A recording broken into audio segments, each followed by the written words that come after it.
So movie lovers are back. आज मैं explain करने जा रही हूँ रिसेंटली रिलीज्ड मूवी जमकुड़ी, जो एक गुजराती हॉरर कॉमेडी फिल्म है। IMDb पर इस फिल्म को मिले हैं 6.2 स्टार्स आउट ऑफ 10।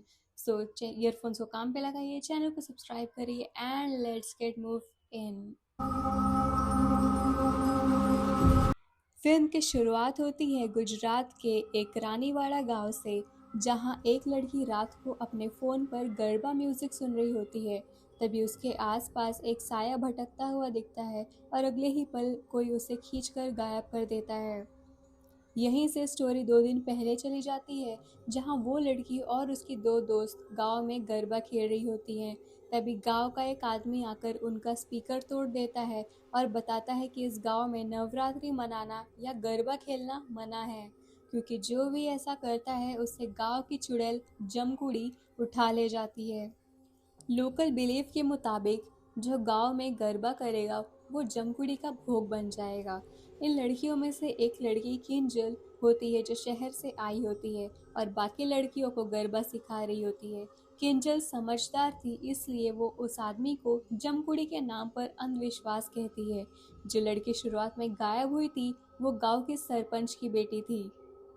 इसके बाद हम मिलते हैं मनसुख ढोलकिया से, जो एक रीडेवलपमेंट एजेंट होता है।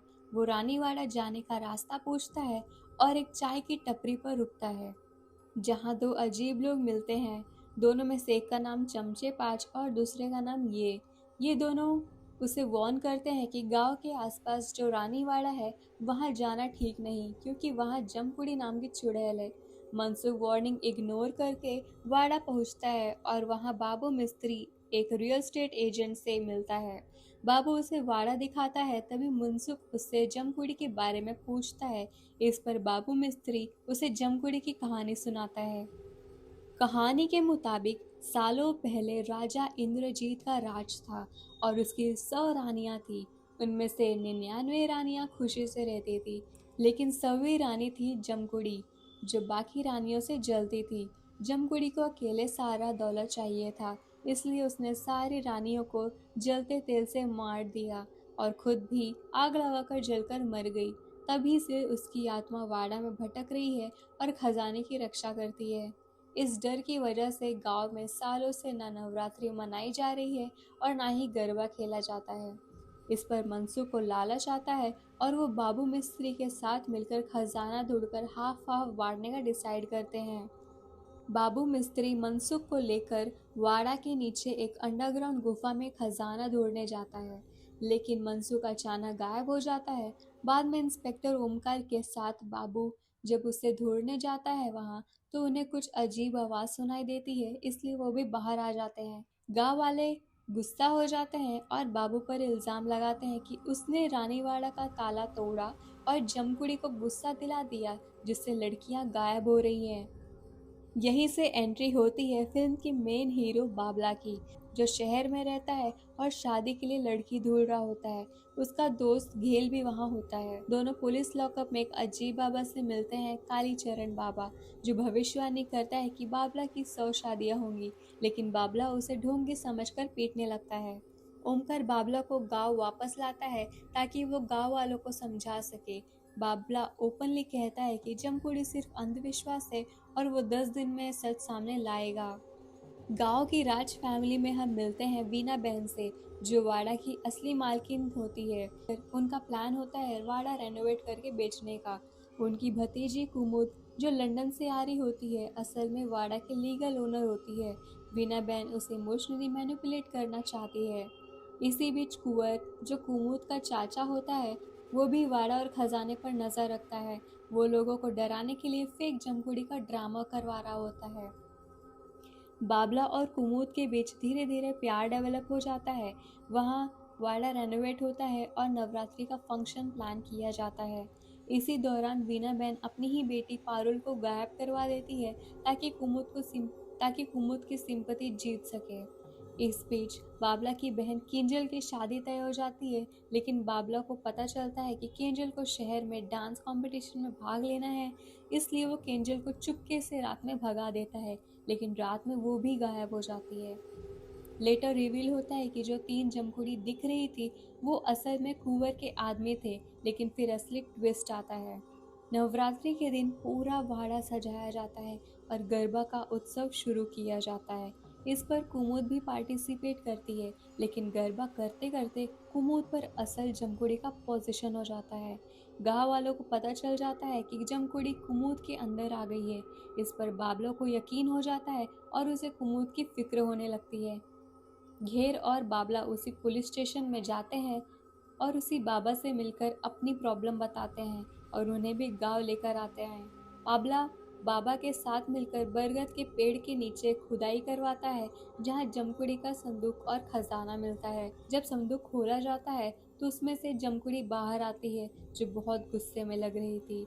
गांव वाले डर जाते हैं और वहां से भागने लगते हैं, लेकिन बाबला हिम्मत करके उन्हें रोकता है और जमकुड़ी से पूछता है, हमें तुम्हारे बारे में पता है, तुमने लालच में आके सारे रानियों को जलाकर मार डाला था।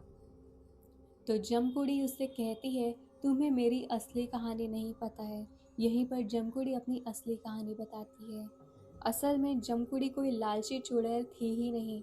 वो एक प्रोग्रेसिव लड़की थी जो कविताएं कहानियां लिखती थी, लेकिन उसके परिवार वालों ने राजा का शादी का प्रस्ताव स्वीकार करके उसके सपनों का गला घोट दिया था। लेकिन जब वो महल आई, वहाँ पहले से 99 रानियां थी, जिनमें अलग अलग खूबियां थी। इंद्रजीत ने राजगुरु के कहने पर 100 प्रोग्रेसिव औरतों की बलि देने का प्लान बनाया, ताकि राज में समृद्धि आए। 99 रानियों को जला दिया गया, लेकिन जमकुड़ी भाग निकली।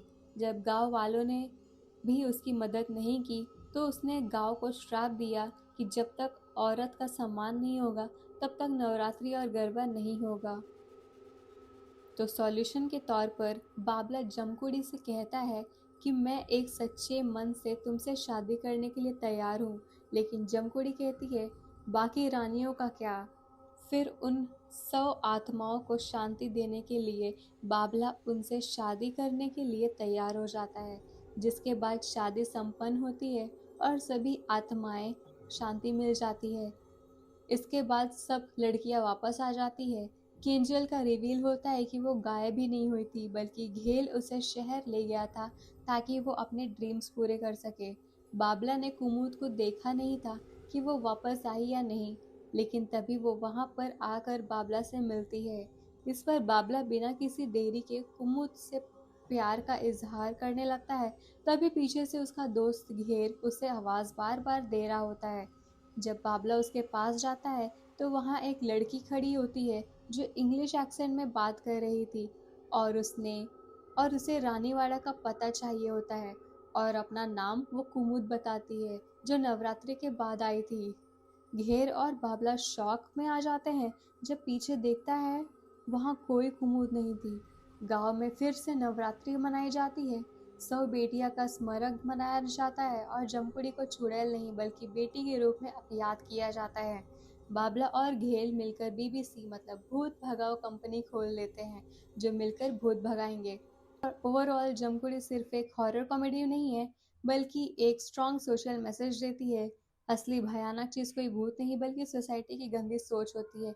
उम्मीद करती हूँ आपको ये एक्सप्लेनेशन पसंद आई होगी। अगर वीडियो पसंद आई तो लाइक शेयर और सब्सक्राइब ज़रूर करें। और पिछली वीडियो में मैंने स्पीक नो एविल एक्सप्लेन किया है, जो बहुत ही थ्रिलिंग मज़ेदार मूवी है।